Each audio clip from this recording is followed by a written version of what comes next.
Al finalizar la cumbre del G20 el pasado 2 de abril, el primer ministro británico, Gordon Brown, anunció el surgimiento de lo que llamó un nuevo orden mundial.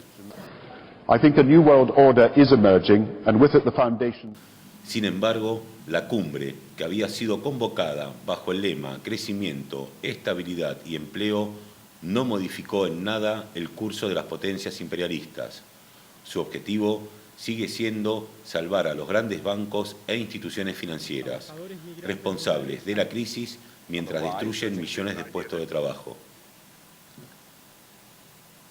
Las declaraciones finales que anunciaban acuerdos históricos no tenían otra finalidad que la de intentar tapar las grandes diferencias entre los dos bloques principales.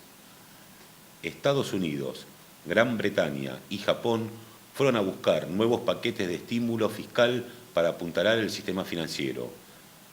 Alemania y Francia, que se oponen a seguir aumentando la deuda estatal, querían mayores regulaciones en el sistema financiero internacional. La declaración final muestra que ninguno de los bloques pudo imponer sus objetivos y la resolución de la cumbre fue tan general que ambos reclamaron su victoria. Uno de los puntos de acuerdo que buscaban un mayor control sobre los paraísos fiscales no resistió siquiera una semana. El pasado jueves 9, la Organización para la Cooperación y el Desarrollo Económico, conocida como OCDE, anunció que su lista negra no tenía ni un solo país bajo esa categoría. Por otra parte, las resoluciones sobre una mayor regulación del sistema financiero internacional no tienen ninguna aplicación real en la práctica.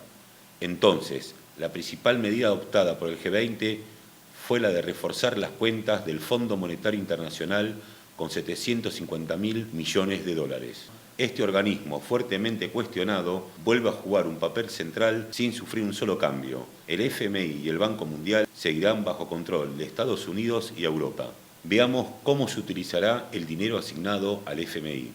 250.000 millones de dólares se distribuirán mediante los llamados derechos de giro.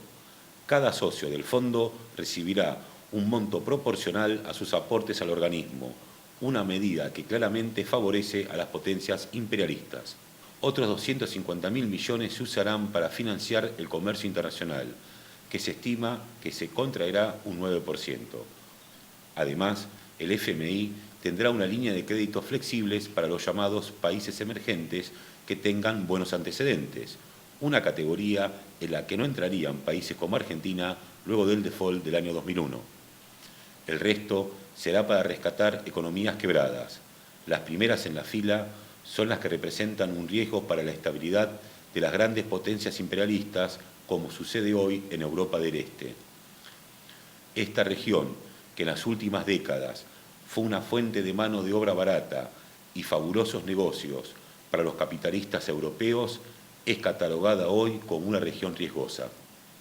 Países como Letonia, Hungría y Ucrania ya están en programas del Fondo Monetario Internacional y otros como Rumania están próximos a recurrir al FMI. Como en América Latina en los años 90, el FMI está imponiendo a los países de Europa del Este condiciones de ajuste brutales para acceder a sus préstamos.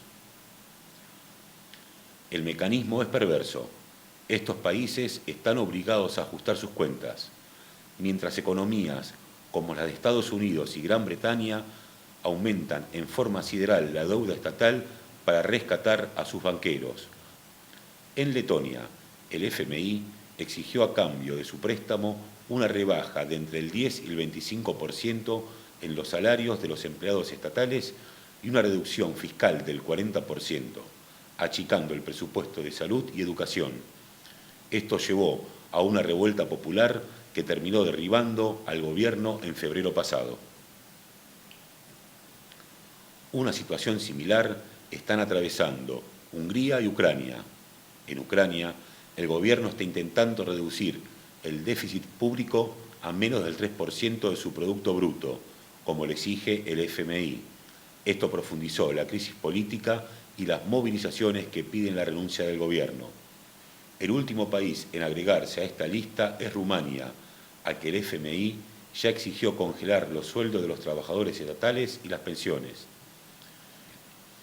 El resultado de la cumbre del G20 mostró entonces que los gobiernos imperialistas mantienen lo esencial de las políticas neoliberales.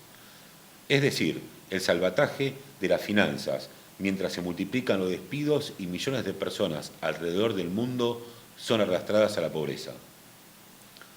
Los ejecutivos de las empresas rescatadas usan estos fondos públicos para seguir cobrando enormes fortunas en conceptos de premios y bonificaciones. Esta obscenidad capitalista es lo que está alimentando la bronca y el odio contra los ricos, que empieza a verse en algunas secciones en Estados Unidos y en Europa. Contra la propaganda de los pseudos progresistas que hablan de una solución pacífica y keynesiana, la realidad demuestra que los capitalistas y sus estados están descargando su crisis sobre la clase obrera y los sectores populares, reciclando las viejas recetas neoliberales.